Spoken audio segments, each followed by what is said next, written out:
By the mid-'80s, Family Ties was a top 10 hit, and Michael J. Fox was its breakout star. You know, the half-hour television form is really an interesting creation. You know, it was originally created for Lucille Ball.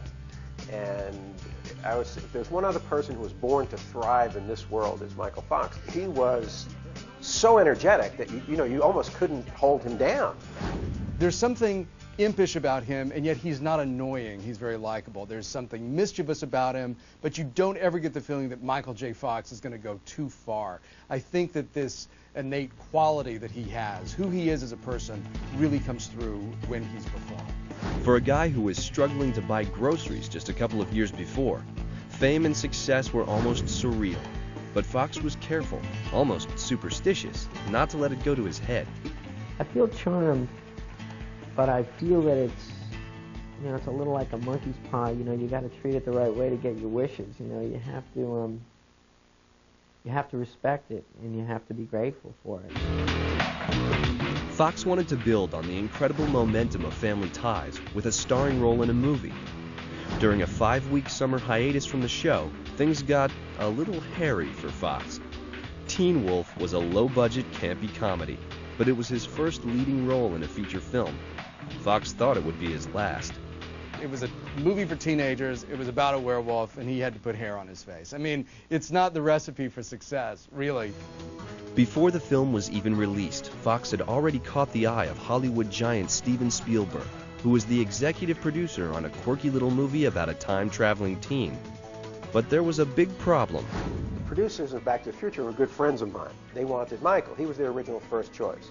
And they presented me with the schedule, and it was impossible to shoot Family Ties that season and do Back to the Future, given the schedule that they felt they were locked into. And so I felt bad enough that I knew that I had denied Michael that chance, but it was simply not possible. It would have to be one or the other. Another actor, Eric Stoltz, was cast as Marty McFly, and production got underway without Michael J. Fox. In fact, Fox didn't even know he was up for the role. But after 6 weeks of shooting, Back to the Future wasn't working with Stoltz, and Spielberg made a second, desperate plea for Michael. So they had worked out a schedule that could work, where they would shoot at night and on weekends. So they came to me and asked me if we thought that could work, and I really wanted to make it work.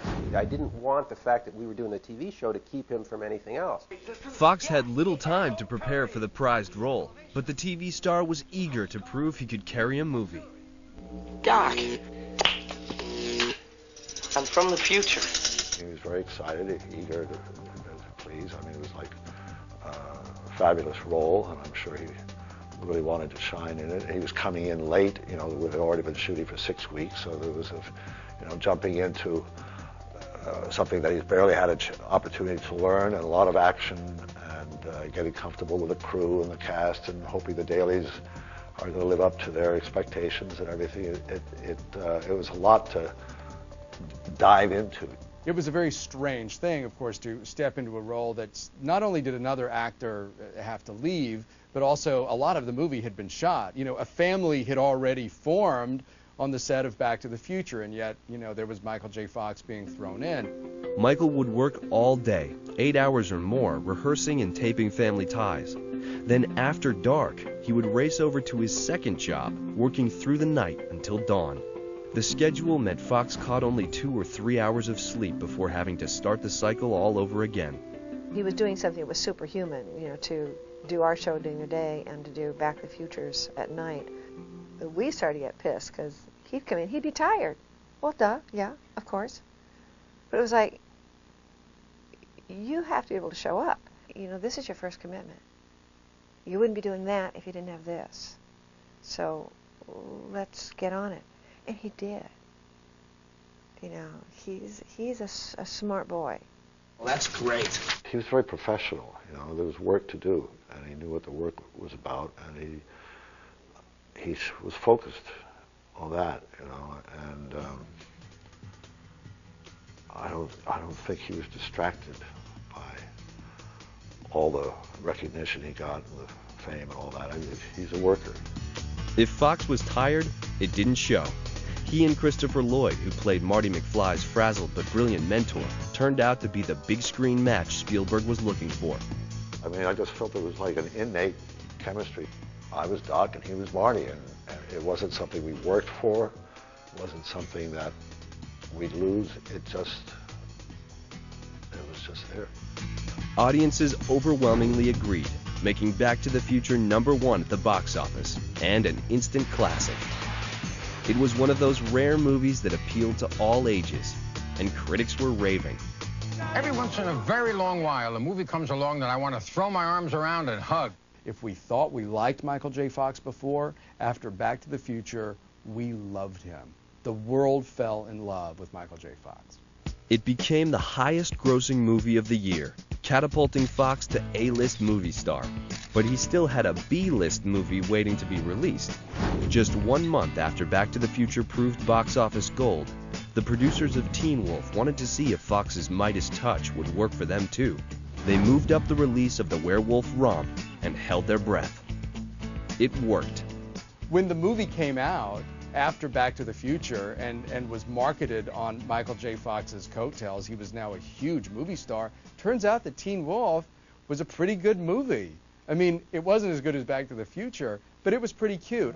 But Fox's astounding cinematic success worried his TV family. Now that he was a movie star, there were rumors Fox was ready to bolt family ties. We were a hit show at this point, and friends of mine, business associates who were knowledgeable, had said to me, "You made a terrible mistake." And I go, "Why?" They said, "Look, your show's a hit. You don't need this. This kid's going to become a big movie star, and he's going to leave your show." Family Ties was nothing without Michael J. Fox. If he'd said, "I'm going to Hollywood, screw you guys, I'm not coming back home," like, the show's over. In a rare showing for Hollywood, loyalty triumphed. Fox promised to stay with Family Ties. He didn't forget his roots. He was raised very well. That wasn't to say Michael J. Fox was done with movies. He went on to do 2 blockbuster sequels to Back to the Future. But the outrageous success he had enjoyed in the 80s would be difficult to maintain. And growing out of the funny teenaged roles that made him famous would prove frustrating. Sometimes audiences don't want to see an actor that they love doing this do that. They feel a little put off by it. He's very much an 80s celebrity. You know, I mean, huge TV show, huge movies in the 80s. So, I mean, like, sometimes when you're so locked down on a decade, it can be hard going forward.